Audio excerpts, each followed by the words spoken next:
सब बढ़िया होंगे, मैं भी एकदम बढ़िया हूँ। तो आज मैं आई हूँ अपना कैमरा और सेटअप उठा के आप सबके सामने बोलने कि अपनी पास्ट की 3-4 मंथ में हमारे साथ क्या क्या हुआ, क्या अप एंड डाउन आए लाइफ में, एंड हमने क्या सीखा। क्योंकि मैं वो पर्सन नहीं हूँ कि जो डायरी में लिखते रहे जो भी दिमाग में सोच रहे हैं। मेरे को बोलने की बहुत आदत है कि मुझे बोल के बात बतानी है। तो मैंने कैमरा उठाया एंड मैं आ गई आपको अपनी स्टोरी बताने। 4 महीने पहले की बात है, जुलाई चल रहा था, हाँ जुलाई। तो समर वेकेशंस होती है and we were casually going out, ये वो सब चल रहा था। एंड मैं भी अपनी यहाँ कॉलेज लाइफ से घर गई हुई थी, नॉर्मली गई थी। और हमारे कज़न्स भी आए थे, बुआ वगैरह सब आए थे। तो जैसे गैदरिंग होती है नानी के घर में, हमारी वो हुई थी, बुआ वगैरह सारे कज़न सारे आए थे।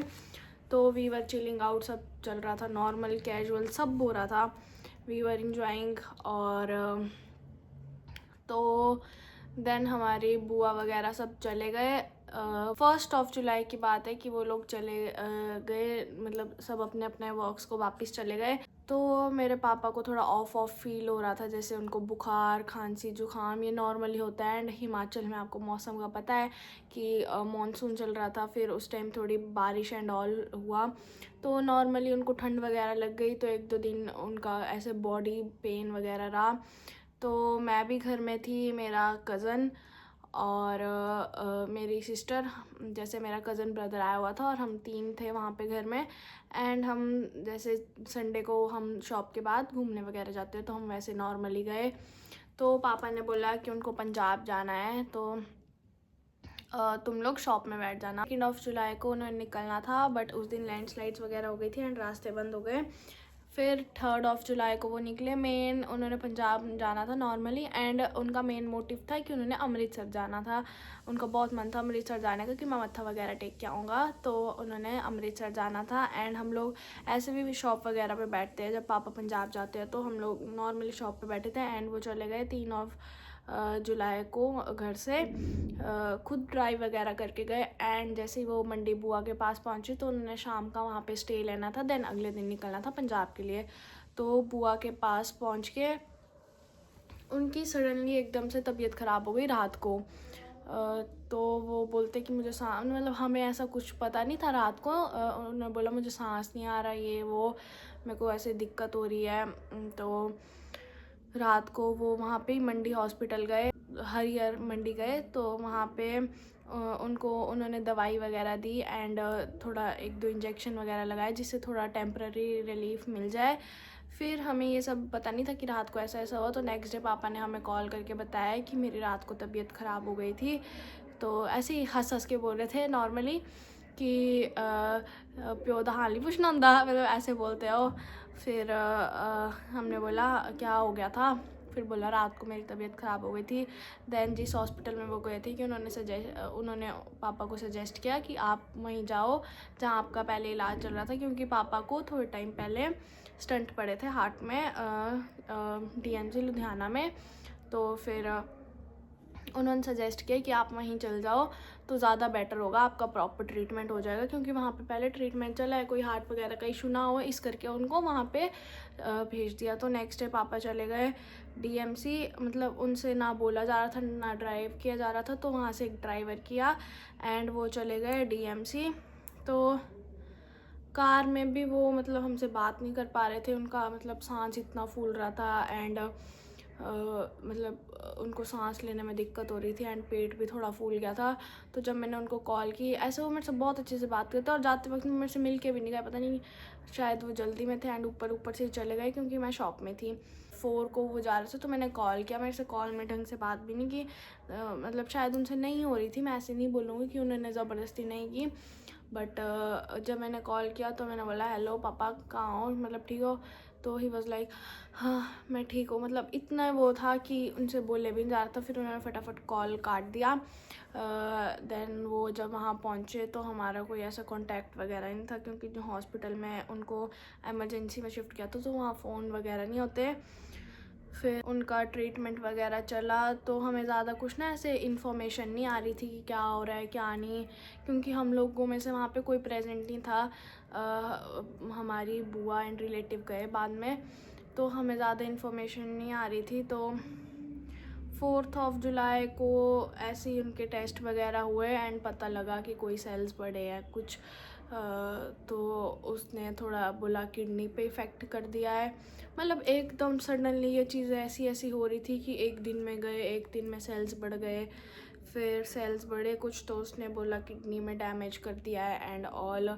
फिर किडनी वर्क नहीं कर रही तो उनका बीपी लो हो गया, बीपी नहीं अप जा रहा, जब इंजेक्शन लग रहे हैं बीपी के तो थोड़ा सा अप जा रहा है। फिर ऐसे ऐसे हमें थोड़ी थोड़ी इन्फॉर्मेशन जो आती रही वो हमें पता लगती गई, तो मैं आपको वो शेयर कर रही हूँ। फिर देन हम मतलब सब यही होप कर रहे थे ठीक हो जाए, ठीक हो जाए, नॉर्मल है, डॉक्टर ने भी यही बोला थोड़ा टाइम लगेगा बट सब ठीक हो जाएगा, नॉर्मल इन्फेक्शन है, जो किडनी में इन्फेक्शन होता है ऐसे वो है तो ठीक हो जाएगा बट थोड़ा टाइम लगेगा। फिर बोला जितना यूरिन पास होगा उतना ठीक होगा। फिर बोला यूरिन पास होना बंद हो गया। फिर देन उसी दिन सेम डे बोला कि डायलिसिस होगी। ना हमारा उनसे कोई कांटेक्ट हो रहा था ना कुछ, ना हमें समझ आया क्या करे क्या नहीं। तो फिर हमारे रिलेटिव्स को कुछ और बात पता लग रही थी, हमें कुछ और, मतलब सब हौच पौच हो रहा था कि हमें प्रॉपर इन्फॉर्मेशन नहीं आ रही थी। फिर बोला डायलिसिस होगी, डायलिसिस होगी, डायलिसिस भी हो गई, उसने रिस्पॉन्स नहीं किया, ये वो हमारे तक कोई प्रॉपर इन्फॉर्मेशन अभी तक पहुंची ही नहीं है कि हुआ क्या क्या नहीं, ये वो एंड ऑल। फिर अगले दिन मॉर्निंग मेरी सिस्टर ने बोला कि मैं ही जाती हूँ एंड प्रॉपर पता तो लगे कि क्या हो रहा है क्या नहीं। हम लोग यहाँ बैठे ऐसे सुनी जा रहे हैं क्या हो रहा है क्या नहीं, हमें कुछ पता नहीं है एंड हमारी कोई बात नहीं हो रही, जीत नहीं हो रही। तो फिर मेरी सिस्टर ने प्लान किया, तो मैंने उसको बोला, मतलब सारे बोल रहे थे कि तू जा जा जा। फिर सुबह सुबह सबसे बड़ी दी का कॉल आ गया कि तू जा, पापा की तबीयत ठीक नहीं है, उनको वेंटिलेटर पे शिफ्ट करना है। तो हमने बोला हमें तो ये पता नहीं लगा। तो फिर उसने फटाफट एकदम बैग पैक किया सुबह 5 बजे एंड 6 बजे की हमने ब्ला ब्ला पे कैब देखी एंड वो निकल गई। तो फिर बुआ वगैरह भी रेडी थे कि बोला हमने भी जाना है, तो मतलब वहाँ पे ही कि तबीयत ठीक नहीं है ये वो। तो वहाँ से जो कनाडा वाली दी है उसने भी बोला कि तू जा खुद देख जाके क्या सिस्टम है क्या नहीं, क्या हो रहा है क्या नहीं। तो फिर वो सुबह सुबह गई एंड बुआ के साथ उसने जाना था, आगे मंडी से बुआ के साथ जाना था। तो वहाँ से वो लोग निकल गए 10 बजे 11 बजे के अराउंड, तो वो निकल गए एंड वो अभी आधे रास्ते में थे। पापा को वेंटिलेटर पे शिफ्ट कर दिया है बोला एंड मतलब हमें ये बिलीव नहीं हो रहा था अभी कि हो क्या रहा है क्या नहीं, क्योंकि जब तक अपनी आंखों से देखो ना वो चीज़ बिलीव नहीं होती कि ऐसा अभी हो रहा है कुछ। फिर हम लोग बस अरदास कर रहे थे पूरा दिन शॉप में, मैं थी अकेली एंड मेरा कज़न ब्रदर था। तो हम सारी फैमिली बस अरदास कर रहे थे कि ठीक हो ठीक हो ठीक हो। देखो जब किस्मत होती है बंदा वेंटिलेटर से भी उठ के आ जाता है एंड मरा हुआ बंदा भी वापस आ जाता है। फिर हम बस अरदास कर रहे थे पूरा दिन, ये वो बाबा जी प्लीज़ एंड सब ठीक कर दो, कुछ नहीं है कुछ नहीं है। जब मेरी सिस्टर आधे रास्ते में पहुंची, वो कीर्तपुर पहुंची, तो 1 बजे के अराउंड हमें कॉल आ गया कि ही इज़ नो मोर, वो नहीं रहे। एंड मेरी सिस्टर का मुझे कॉल आया मैं शॉप में थी, मैं कस्टमर अटेंड कर रही थी एंड ना मेरे दिमाग में बस बातें चल ही रही थी क्या हो रहा है क्या नहीं वो चीज़ अभी प्रोसेस नहीं हो रही थी कि पापा वहाँ पे एडमिट है, ये है वो है। एंड मुझे उसका कॉल आया कि बोला अंश पापा नहीं रहे। मैं कस्टमर अटेंड कर रही थी एंड मैंने ऐसे फ़ोन पे किया और मैं ऐसी की ऐसी हो गई, हैं सच बोल, मतलब वो चीज़ अभी बिलीव ही नहीं हुई। एंड जिसको नहीं पता है कि हमारी मदर भी नहीं है, हमारी मदर की डेथ हो गई थी 2012 में 1 अप्रैल फूल वाले दिन हमारा फूल बना था। वो भी मुझे याद है कि हमारे घर में उस दिन कन्या पूजन हुई थी एंड मैं भी उस कन्या पूजन में शामिल थी। बाहर हमने नॉर्मल कन्या पूजन किया एंड मम्मी बहुत ऑफ फील कर रहे थे तो अंदर सोए थे एंड जब मैं कन्या पूजन के बाद उनको उठाने गई तो वो उठे ही नहीं। तो हाँ बट मैं बहुत छोटी थी उस टाइम, 4-5 साल की, तो अभी मेरा इतना कनेक्शन नहीं बिल्ड था। बट चलो फिर भी एक वो होता ही है, मम्मी तो मम्मी है। बट उसके बाद हमें पापा का ही सहारा था। एंड जब वो सुनने को मिला कि ही इज़ नो मोर, तो मेरे पैरों तले तो ज़मीन ही खिसक गई। मतलब मैं ऐसे ऐसे ऐसे ऐसे शिवर कर रही थी पूरा, एंड अभी भी मैं शिवर कर रही हूँ। तो एकदम ऐसा हो गया कि ये क्या हो गया, वो तो नॉर्मल गए थे, वो तो ठीक हो जाएंगे, ये सब सुना था हमने। बट ऐसा हुआ कि ये बस हो गया कि ऐसा सुनने में आया ही इज़ नो मोर। मेरे कज़न ने स्कूटी उठाई और हम गए घर। मुझे दादी का कॉल आ गया, दादी रो रही है। दादी घर में अकेली थी, दादी को भी पता लग गया एंड वो ज़ोर ज़ोर से रो रही है। शॉप छोड़ी हमने एंड वो मतलब क्लोज़ कर दी स्टाफ ने, और हम लोग चले गए घर। घर जाके दादी रो रही है। जो मेरी डॉगी मैरी, उसको तक फील हो गया भाई, उसका इतना अच्छा कनेक्शन था पापा के साथ, उसको तक फील हो गया। वो भी एकदम चुप, एंड 3-4 दिन से ना उसने खाना ही नहीं खाया था। मतलब वो भी एकदम ऐसी थी कि पता नहीं क्या हो रहा है, उसको शायद पहले ही फील हो गया था। तो जब ऐसा हुआ, दादी रो रही है, लोग आ रहे हैं घर में, ये हो गया वो हो गया, एंड सारे एकदम से गैदर हो रहे हैं। एंड मेरा दिमाग अभी प्रोसेस नहीं कर रहा था। मैंने अभी 2 दिन पहले हम अच्छी चीज़ के लिए गैदर हुए थे। समर वेकेशंस में जैसी गैदरिंग होती है, नानी के घर में गैदरिंग होती है, थोड़े दिन पहले, 2 दिन पहले इवन की हम लोग वैसे गैदर हुए थे खुशी के लिए। एंड सडनली 2 दिन बाद कैसे गैदर हो रहे हैं, दुख के लिए, दुख मनाने के लिए। अभी भी सीरियसली बोलूँ ना कि उस टाइम तक अभी भी यकीन नहीं हो रहा था कि सारे लोग आ रहे, क्यों आ रहे, ये वो। फिर देन मेरी सिस्टर वगैरह पहुंची, जैसे भी जो भी फॉर्मेलिटीज़ होती है सब हुई। मैं घर में अकेली थी, मतलब डील करने वाली दादी के साथ, एंड मेरा ब्रदर था। तो जैसे जैसे लोग आ रहे हैं, मैं बस अभी यही कर रही हूँ, किसी को पानी सर्व कर रही हूँ, किसी को क्या, अभी ये चादर सेट करनी है, ये करना है, वो करना है। आ रहे हैं सारे, मुझे अभी कुछ फील नहीं हुआ था कि कुछ हुआ है। मैं बस अपने आप को बिजी रखा था कि अभी ये करना है, ये करना है, यहाँ से ये उठाना है, ये उठाना है, ये देना है, वो देना है। रात को वो लोग निकले पापा को लेके एम्बुलेंस में, एंड दी जो कनाडा में है उन्होंने आना था। हमने बॉडी को फ्रीज़र में रखवाया 2-3 दिन, हाँ 2 दिन क्योंकि उसने सडन फ्लाइट बुक की, सडन आना पड़ा। जो मर्जी हो, बच्चे और पापा एक दूसरे की जान तो होते ही है, खासकर डॉटर्स। तो उसने भी कुछ गुड टाइम्स लेके आना था।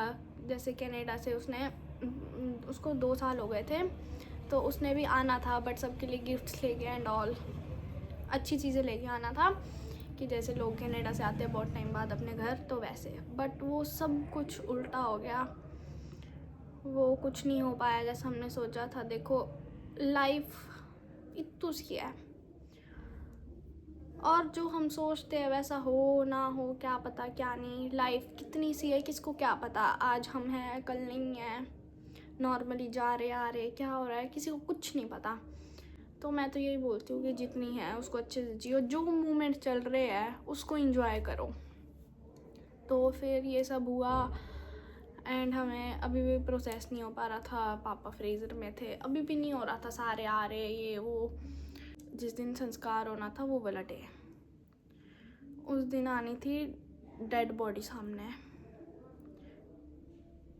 वो तो अभी भी मेरे लिए मेरे पापा ही है ना, मैं तो फील ही नहीं कर पाई। एंड इवन कि हम किसी को भी नहीं हो रहा था, हम तीनों बहनों को, घर वालों को, किसी को नहीं हुआ। बहुत टफ टाइम था ये, बहुत। एक तो मैरी, उसको भी संभालना, कहाँ रखना, ये वो, बहुत टफ टाइम था हमारे लिए। मेरी सिस्टर भी पहुंच गई कनाडा से, उसी दिन उनका संस्कार होना था। जैसे ही डेड बॉडी एंटर हुई, मैं वो फील कर पा रही थी कि मेरे पापा नॉर्मली नहीं आए। जब हमने उनको देखा, उनके मुंह में मतलब पूरी टेप, नाक में टेप, कानों में टेप, हाथ उनके बांधे हुए हैं, बॉडी बांधी हुई है पूरी, क्योंकि काफ़ी फूल गई थी एंड स्टेबल नहीं रह पा रही थी एंड फ्रीज़र में रखा था तो वो आइस बन गई थी, पूरी आइस। और जब मैंने उनको टच किया, मेरे 4 बार ऐसे ऐसे ऐसे ऐसे ऐसे पास जाते जाते उनके यहाँ पे ऐसे जाते जाते मैं पीछे आ रही थी। मेरे से वो देखा ही नहीं जा रहा था, उनका फेस इतना सोलन हो गया था। बहुत ट्रॉमेटाइजिंग था वो, कि 2 दिन पहले ये ऐसे थे एंड तीसरे दिन ऐसे देखने को मिल रहे हैं, वो भी पापा जो मेरे लिए सब कुछ थे। मैं उनकी फेवरेट थी, वो मेरे थे। बॉडी पूरी फ्रीज थी। मैंने टच किया तो मेरे को ऐसा फील हुआ बर्फ़ है ये, बर्फ़। वो पूरी बर्फ़ की, आइस की ब्लॉक नहीं होती, वैसा हो गया था उनका माथा। और मेरे को फील नहीं हो रहा था कि मेरे पापा बर्फ़ बने हैं। सब रो रहे हैं, सब रो रहे हैं। जैसे मैं पापा को प्यार से पपड़ी बोलती थी, मतलब मैं ऐसे नाम ले लेके बोलती रहती थी। एंड मेरे को ना वो सडन फ्लैशबैक हिट करने लगे। जब हम वीडियो कॉल्स पे होते थे, we use to laugh a lot. वो बहुत हंसाते थे, मतलब जिस भी एरिया में वो जाए ना, जहाँ भी वो हो ना, वो एनवायरनमेंट एक ऐसा बन जाता था कि सारे लोग हंसने लगते थे। मतलब इतना हंसाते थे वो सबको, जैसा भी एरिया हो। उनका नेचर बहुत वो था, हैप्पीली नेचर के थे एंड उनका निकनेम भी हैप्पी था। तो जब भी हम वीडियो कॉल में होंगे, हम हंसेंगे, वो शक्लें बनाएंगे, मेरे अलग अलग नाम रखेंगे, रोते रोते हंसा देते थे वो। आई बारी उनके संस्कार की, तो देखो उनका बेटा तो कोई नहीं है, उनके बेटे थे हम ही। जैसे कि वो बोलते थे कि मेरे लिए मेरे लड़के तो मेरी लड़कियां ही हैं। हमें बोलते थे शेर पुत्र हो तुम मेरे, तो हम उनके बेटे थे। तो अब जो भी रिचुअल्स वगैरह थे वो सारे हमारे ऊपर थे कि हमने करने हैं। एंड मुझे पता नहीं क्या होता है क्या नहीं, ये वो ऐसा कुछ कभी देखा नहीं है। जो भी थे रिचुअल्स थे, हमने सब किए हैं। बॉडी को आग लगाते, मुझे नहीं पता क्या बोलते क्या नहीं वो भी हमने लगाई, मतलब अपने फादर को ही ऐसे। एंड बाद में जब उनकी हड्डियों को उठाते हैं एंड पानी में करते हैं, मुझे नहीं पता क्या बोलते हैं क्या नहीं, तो मैं ऐसे ही बता रही हूँ आपको। मुझे अभी बिलीव नहीं हो रहा था कि मैं अपने पापा की हड्डियाँ उठा रही हूँ। सब हो गया, बंदा भी चला गया, बट वो चीज़ हमारे दिमाग से नहीं गई कि ऐसा कुछ हुआ है। कब हुआ, क्या हुआ, सडनली बिलीव नहीं हो रहा था। एक हमें यही था नॉर्मल कि पापा माल लेने गए हैं, आ जाएंगे, 2-3 दिन की बात है, आ जाएंगे। बट वो आए नहीं। फिर भी वो चीज़ फील नहीं हुई कि वो आए नहीं। जो कनाडा से सिस्टर आई थी, हम तीनों ने सोच समझ के विचार किया आगे क्या होगा क्या नहीं सब ने हेल्प की। जिसने हेल्प की उनको भी थैंक यू, जिसने नहीं की उनको भी थैंक यू। मैं बहुत ग्रेटिट्यूड से बोल रही हूँ। काफ़ी सपोर्ट किया सब ने, बट ऐसा था एक सपोर्ट को हम मिस कर रहे थे, जो था पापा का। बट हमें नहीं पता था कि उनके लिए ही हमें सपोर्ट कर रहे हैं, मीन्स कि हमारे साथ कुछ हो चुका है। उनकी फ़ोटो हम बनवा रहे हैं, मतलब वो चीज़ें ना अभी तक बिलीव नहीं होती कि हमने ये सब किया है। कि जो सामने पर्सन है उसको हम फ़ोटो में फ्रेम करवा रहे हैं। तो हमारे ऊपर सब कुछ आ गया था कि चैनल चलाना है अपना, शॉप चलानी है अपनी, घर चलाना है अपना, कमाना है, जीना है, लाइफ अच्छे से जीनी है, अपने ड्रीम्स फुलफिल करने हैं, अपनी फैमिली को खुश रखना है एंड जो भी सब कुछ है सब अच्छे से चलना है। एंड इवन कि मेरी कॉलेज की लाइफ, मैंने अपना आगे पढ़ना है, ये सब डिसाइड हुआ। एंड जो मेरी सिस्टर है जिसके साथ मेरा कंबाइंड चैनल है, सेकंड सिस्टर किट्टू, तो हम 3 बहनें हैं। सबसे छोटी मैं, सेकंड किट्टू एंड थर्ड है सबसे बड़ी सिमू, जो कनाडा में होती है, वो मैरिड है। तो किट्टू को आ गया कि वो संभालेगी बिजनेस, क्योंकि देखो बिजनेस एक हमारी आइडेंटिटी है। जो हमारा बिजनेस है वो हमारा काफ़ी पहले से चलता आ रहा है एंड उसको हम एकदम बंद नहीं कर सकते थे। तो वो संभाल लेगी बिजनेस एंड मैं अपनी स्टडीज़ कंटिन्यू करूँगी। उस बैक टू नॉर्मल लाइफ में जाने के लिए हमें अभी तक समझ नहीं आ रहा कि उस नॉर्मल लाइफ में जाए कैसे। आप सबको सोशल मीडिया में हम नॉर्मल दिख रहे होंगे ये वो, बट देखो एक जो सोशल मीडिया में छोटी छोटी चीज़ें दिखती है ना 1-2 मिनट में, ये हमारी पूरी लाइफ को जज नहीं कर सकती क्या चला है क्या नहीं, पूरे डे को जज नहीं कर सकती क्या चला है क्या नहीं। बट उस नॉर्मल चीज़ में जाने के लिए हमें अपना माइंड सेट करना पड़ेगा। तो हमारे पास ये सब चीज़ें थी सेट करने को कि ये भी करना है, ये भी मतलब वो चीज़ साइड रख के हमारे ऊपर ये आ गया था कि हमें ये भी करना है, ये भी करना है, ये भी करना है, वो भी करना है। बट वो सब अभी बिलीव नहीं हो रहा था। इवन कि उनको 4 महीने हो गए हैं एंड हमें अभी भी बिलीव नहीं होता। We do miss him. वो कमी रोज़ महसूस होती है कि आज कौन नहीं आया, आज ये नहीं हुआ, आज ये नहीं हुआ, फलाना नहीं हुआ। बट अपने आप को बिज़ी रखना पड़ता है कि ये सब चीज़ें हिट ना करे। एक टाइम तक ये सब चीज़ें ट्रॉमा देती है, डिप्रेशन देती है, एंग्शियस होता है बंदा। मतलब अनबिलीवेबल था ये कि ये क्या हो गया। 1 महीने बाद मैं अपनी कॉलेज लाइफ में वापस आई। किट्टू अपनी शॉप लाइफ में गई एंड दी भी कनाडा चली गई। सब अपनी अपनी लाइफ में आए but with a different perspective, different mindset. Shop को हम कैरी कर रहे हैं, मेरी स्टडीज़ कैरी हो रही है, दी अपना कनाडा में वर्क कर रही है। तो इन सब चीज़ों में वापस आने के लिए एक अपना दिमाग बहुत सेट चाहिए। विद अ स्ट्रॉन्ग माइंडसेट हमें वापस आना पड़ता है और हम इतने स्ट्रॉन्ग है भी नहीं शायद कि हम ऐसे एकदम नॉर्मल बैक हो जाए। बट इस चीज़ के लिए थोड़ा स्ट्रॉन्ग बनना पड़ता है एंड ये सब चीज़ें जो भी लाइफ में चलती है ये आपको स्ट्रॉन्ग बना देती है, ऑटोमेटिकली ये आपको बना देती है।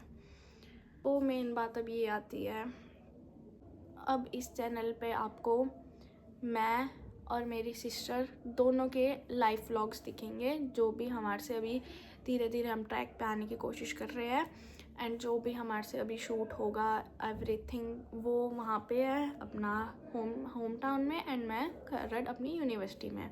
ये सब कुछ ऑन द पॉइंट ला रहे हैं, अभी धीरे धीरे हो रहा है सब कुछ एंड विद गॉड ग्रेस हम सब कुछ धीरे धीरे कैचअप कर पा रहे हैं अपना एक फोकस्ड माइंडसेट से कि ये करना है ये करना है।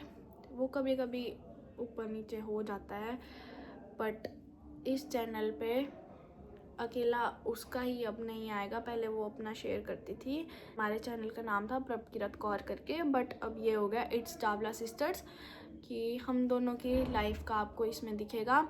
एंड हमने अपनी लाइफ को इतना बिजी कर दिया है कि हमें वो चीज़ अभी हिट ना करे क्या हो रहा है क्या नहीं, क्योंकि जब वो चीज़ हिट करती है ना लाइफ एकदम से ऐसी हो जाती है, ओ शिट ये हुआ है, वो ब्रेक डाउन सा हो जाता है।